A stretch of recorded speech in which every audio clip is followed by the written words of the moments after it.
पास पहुंचे, संत से बोले हे संत भगवान। उन्हें जाके चरणों में वंदन किया और बोले हमें कोई एक ऐसा मंत्र दे दो ताकि हम मंत्र को सिद्ध कर लें, क्योंकि हमारे इतने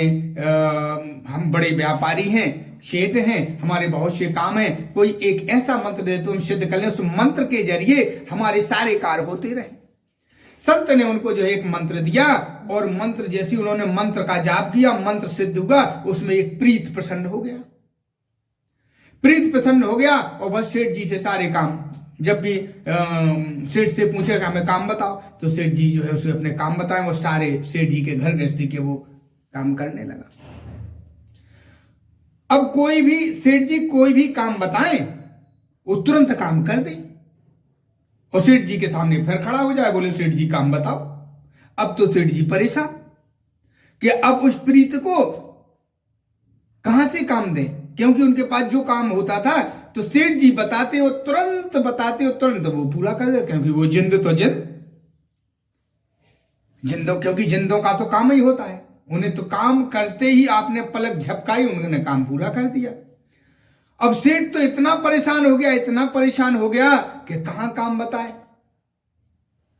एक दिन भागते हुए संत जी के पास पहुंचा और जाकर के संत के चरणों में गिरा और संत से बोला, कहने लगे भगवान आपने जो मंत्र दिया,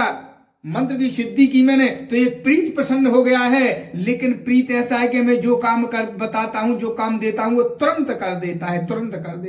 समय नहीं लगता उसे। अब बताओ मैं क्या करूं, वो तो मेरे सिर पर चढ़ जाता, मुझे लगता है ऐसा नहीं कि वो मेरा ही भक्षण कर ले। अब तो मेरे प्राण संकट में पड़ गए हैं, आप कोई उपाय बताइए। संत ने कहा ऐसा करो कि आप अपने घर के पास में जो है एक लंबा बड़ा एक बांस जो है गड्ढा खोद के एक बांस गाड़ दें। जब आपके पास काम हो तब आप जो है भूत रूपी जिंद से आप अपने काम कराते रहें, और जब आपके पास कोई काम ना हो तो उससे कहने की किस बांस पर उतरो चढ़ो, तो वो क्या है कि वो उतरता रहेगा, वो चढ़ता रहेगा, काम में बिजी रहेगा। तो जब आपके पास काम हो तो अपने काम कराते रहें, और जब आपके पास काम नहीं है, आप खाली हैं, तो उससे बोलना कि बांस पर उतरे और चढ़ता रहे।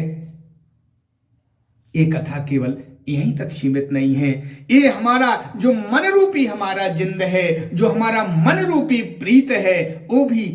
इधर उधर भटकता रहता है और खाली समय में उत्पात ही ढूंढता रहता है। इसलिए जब हमारा यह जिंद रूपी मन जब भी खाली हो तो ये भगवान के नाम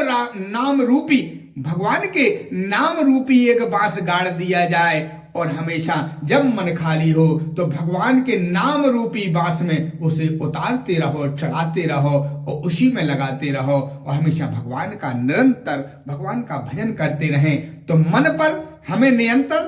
कैसे करना है? मन पर हमें नियंत्रण, जब भी हमारा मन खाली हो